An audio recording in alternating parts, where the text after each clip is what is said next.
Buenas tardes a todos y muchas gracias por su asistencia.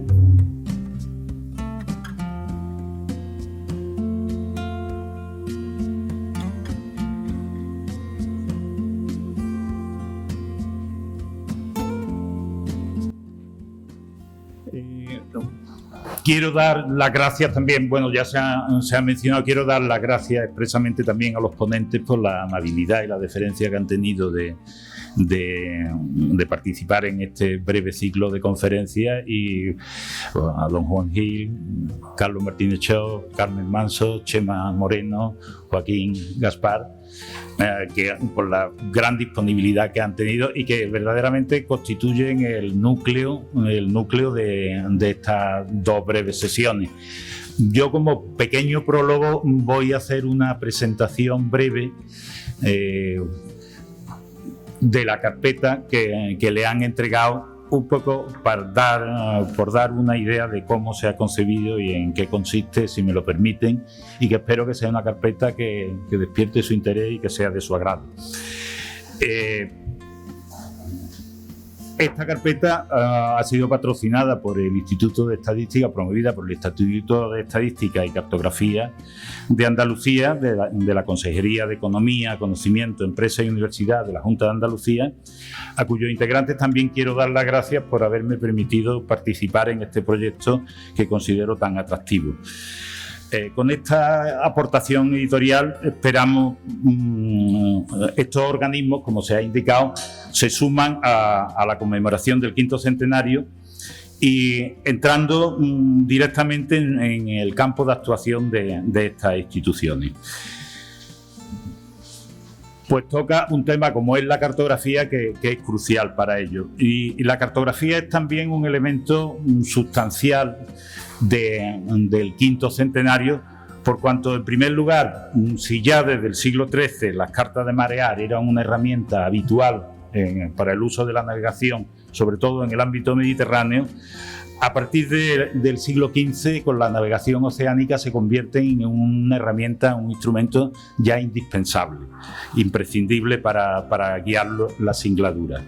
En segundo lugar, también porque la cartografía es el mejor y más sintético medio que tenemos para reflejar y percibir las cambiantes nociones del mundo que se generaron en torno a la primera circunnavegación. Tal importancia se pone de manifiesto, por ejemplo, en que hasta la iconografía de los principales protagonistas de la aventura, Magallanes y Elcano, a menudo se resuelve haciendo alusiones o una representación de su efigie asociada a elementos cartográficos, a mapas, a globos terráqueos o instrumentos náuticos o relacionados con la cartografía. La carpeta, como habrán podido ver, contiene una colección de 12 láminas con 10 mapas y 2 vistas reproducidas en formato medio, acompañadas por un pequeño libreto explicativo a modo de sucinto catálogo con comentarios mínimos para servir de guía sobre las imágenes. Una lámina adicional, la que tienen en la imagen, hace las veces de sumario o guía de la serie, con la secuencia ordenada de las imágenes según la propuesta editorial. La idea general de la colección es ofrecer primero una muestra de la concepción tradicional del mundo en Occidente según la cartografía clásica y medieval, para presentar a continuación las primeras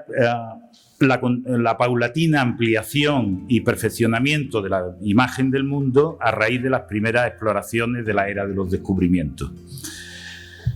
hasta llegar al momento crucial de la expedición de Magallanes y Elcano.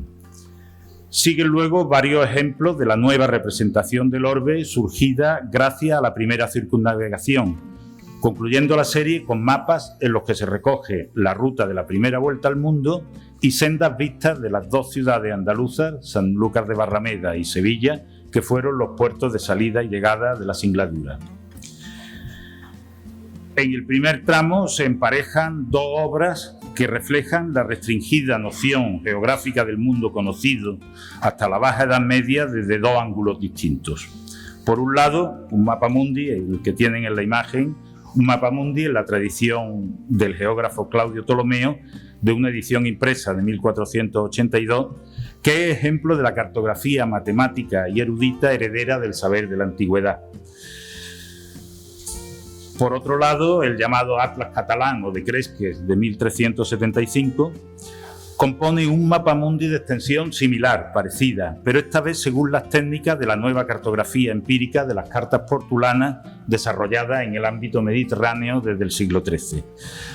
Con imaginativa pericia artística alcanza a iluminar las míticas islas del Oriente Lejano, que serían, al fin y al cabo, el destino de la expedición de la primera vuelta al mundo. El gran salto cualitativo que denota la cartografía en la percepción de las dimensiones del planeta y la distribución de océanos y continentes debido a la escalada de exploraciones desde el fines del siglo XV y comienzo del XVI viene dado por un grupo de 3 piezas. En primer lugar, el llamado Planiferio de Cantino, salido de talleres portugueses en los primeros años del 500, un mapa en el que el mundo se ha ensanchado con la incorporación del hemisferio sur, tierra americana, África al completo e Insulindia. En segundo lugar, se encuentra el extraordinario mapa mural de la cosmografía universal de Martin Waldseemüller de 1507, en el que se formula de manera explícita una síntesis entre la tradición cartográfica erudita de Ptolomeo y el conocimiento experimental suministrado por los descubrimientos de Colón, Vespucci y otros, líneas cuya confluencia sustentaría en lo sucesivo el desarrollo de la moderna cartografía científica. En tercer lugar, se cuenta la copia de un original perdido del planiferio atribuido al cartógrafo Jorge Reinel, allegado del Círculo de Magallanes, completado presumiblemente en Sevilla hacia 1519. Aquí habrá personas que hablarán más acertadamente, que lo calificarán mejor esta pieza. Es una obra de importancia capital en relación con la cartografía de la primera vuelta al mundo, por cuanto puede considerarse el documento cartográfico más cercano a la expedición y una representación de referencia de los materiales empleados en sus preparativos y desarrollo, tanto para obtener el apoyo a la empresa por parte de la corona, como para producir los juegos de cartas con que se equiparon las 5 naves de la flotilla al emprender la travesía. La secuela inmediata de la imagen cartográfica del mundo que trajo consigo la primera circunnavegación se presentan en 3 mapas producidos por los cartógrafos de la Casa de la Contratación de Sevilla en la década de 1520. 3 espléndidas piezas derivadas del padrón real o modelo cartográfico oficial en el que se consignaban las nuevas informaciones y descubrimientos. Atribuida a Juan Vespucci o a Nuño García de Toreno y datada hacia 1523, destaca en especial la Geocarta Náutica Universal custodiada en la Biblioteca Real de Turín. La primera representación global con los logros descubridores de la primera vuelta al mundo, donde por vez primera se refleja la magnitud de la Tierra en toda su longitud, con el dibujo del Estrecho de Magallanes, toda la amplitud del Pacífico y las islas Filipinas y la Especiería en su margen occidental.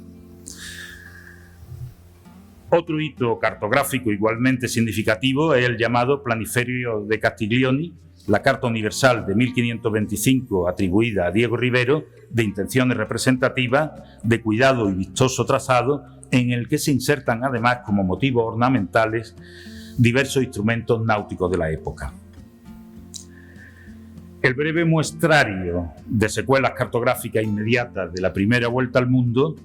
que se incluye en esta colección, culmina con la reproducción del facsímil de la Carta Universal firmada por el cartógrafo Diego Rivero en Sevilla en 1529. Una obra magistral por la densidad de sus contenidos y su tratamiento artístico, que vale de resumen cartográfico de las tentativas españolas en busca de la especiería, confeccionada precisamente el año en que Carlos V cedió a Portugal los derechos sobre las Molucas. Algo más tardías son las representaciones cartográficas con el trazado de la ruta de la primera vuelta al mundo, que aún no siendo muy abundantes, no dejó de considerarse pronto digna de reseña y de cierta conmemoración. de la década de 1540 es el pequeño mapamundi con la nítida delineación de la ruta a través de los océanos, que aparece incorporado a una serie de lujosos atlas en miniatura con un propósito de prestigio y regalo, confeccionado en el taller del italiano Battista Agnesi. Por su belleza, su expresiva sencillez y proximidad temporal al acontecimiento, es sin duda la imagen de época más difundida para mostrar en un mapa el curso seguido por las naves de Magallanes y Elcano. Más original y menos divulgado es el mapa de proyección polar, en el que también se traza el itinerario marítimo alrededor del mundo de la expedición, rotulando además las fechas de sus respectivas escalas. Una obra debida al jesuita alemán Heinrich Scheret y publicado en 1703 en su Atlas Novus. Un compendio geográfico en el que el autor subraya la determinante faceta providencialista que ha seguido el curso de la historia. El mapa se redondea muy a propósito con la escena de los 18 supervivientes de la nave Victoria en peregrinación a la Basílica Hispalense para cumplir sus votos de acción de gracia tras su desembarco en Sevilla. Finalmente, entre los 10 mapas de la colección se intercalan 2 vistas de las ciudades de Andalucía que tuvieron particular protagonismo en la primera vuelta al mundo, al haber sido el escenario de sus preparativos y los puertos desde los que zarparon y a los que arribaron las naves de la travesía. Aunque casi medio siglo posterior al periplo, la vista de Sanlúcar de Barrameda, dibujada en 1567 por el flamenco Anton van den Wingaerde, ofrece un sugerente testimonio visual de la población de la desembocadura del Guadalquivir, mediante una representación de gran calidad topográfica que permite reconocer su fisonomía al detalle cuando aún no debía distar mucho de la que tuviera al llevarse a cabo el primer viaje alrededor del globo. Ante la ensenada que surcaron las naves de Magallanes y Elcano, se levanta la silueta del Castillo de Santiago, del Palacio de los Señores de la Villa, los Duques de Medinasidonia, y la torre de la iglesia de Nuestra Señora de la O, dejando a sus pies el concurrido arrabal de la Ribera del Mar. En el caso de la vista de Sevilla, es casi un siglo el que media entre su realización y el inicio de la aventura de Magallanes y Elcano, lapso que podría calificarse como el siglo dorado en la historia de la capital andaluza. En efecto, en una panorámica de más de 2 metros de longitud, grabada en 1617, sin duda la mejor y mayor estampa jamás producida sobre Sevilla, el neerlandés Simon Frisius plasmó con espectacular visión coreográfica de la ciudad en la cima de su auge urbano, mercantil y náutico, significándola como metrópoli de las Indias españolas, occidentales y orientales. Un esplendor que alcanzó al erigirse en cabecera del tráfico y las exploraciones de ultramar, como la empresa que condujo a rodear por primera vez la tierra con la meta de las Islas de las Especias. Bajo el proverbio "quien no ha visto Sevilla no ha visto maravilla", se despliega una vista panorámica de inusual riqueza artística y documental, completando la colección de láminas dedicada a la cartografía de la primera vuelta al mundo que he tenido el gusto de presentarles. Muchas gracias.